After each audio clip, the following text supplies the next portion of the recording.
Hello, I'm Dr. Patricia Nabuco Martuscelli. I'm a lecturer in international relations here at the University of Sheffield. And today is the World Refugee Day. I'm going to explain to you what is the World Refugee Day and what is a refugee and why does it matter.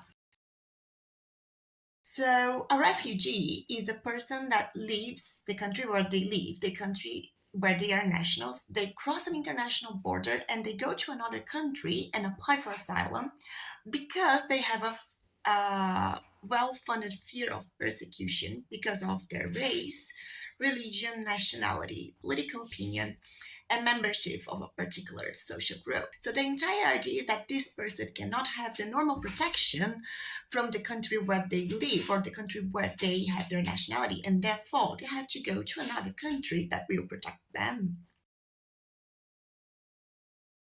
The entire idea of refugees was created, the concept, the legal idea was created at the end of the Second World War, when you had a lot of Europeans forcibly displaced because of the Second World War. So countries came together and they negotiated the United Nations Conventions on the rights of on the refugee status in 1951.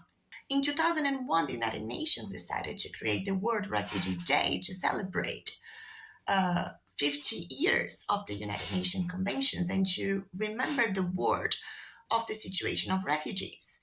So their dreams, why they have to flee. So today we celebrate this day. Today we celebrate. And it's also important to recognize the contribution of refugees for the countries that are hosting them. So if you are interested in this type of discussion, to know more about refugees, other forcibly displaced people, I would invite you to be part of one of my classes here at the Department of Politics. I am teaching two modules next academic year that connects with topics of migration and forced displacement. So the first module is my level 2 on migration and world politics, and my level 3 module is called Global Politics of Forced Displacement. So we are going to discuss the concept of refugees, other concepts of forced displacement, how different regions in the world they apply the concept of refugees. It would be great to have you.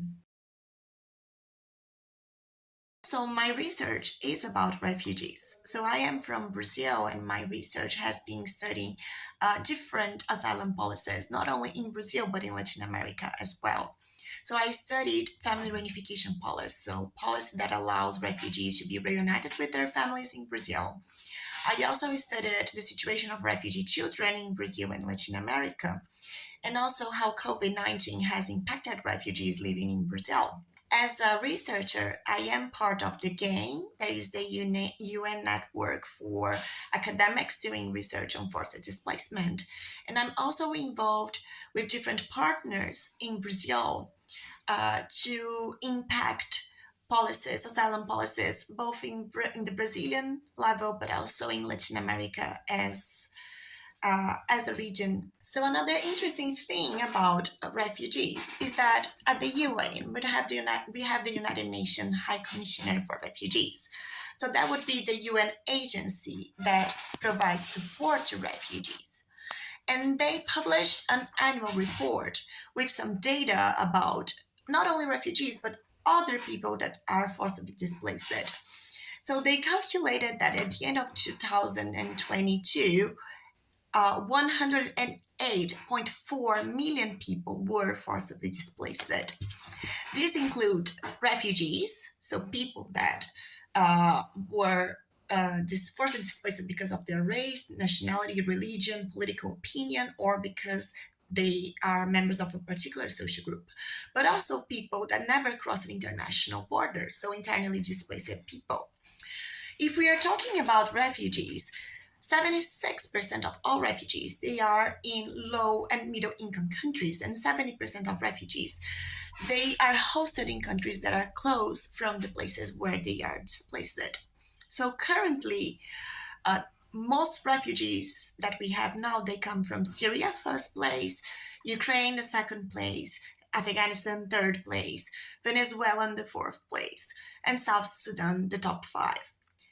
If you have any questions about refugees or would like to know more about my teaching and my research here at the University of Sheffield, you can please send me a message.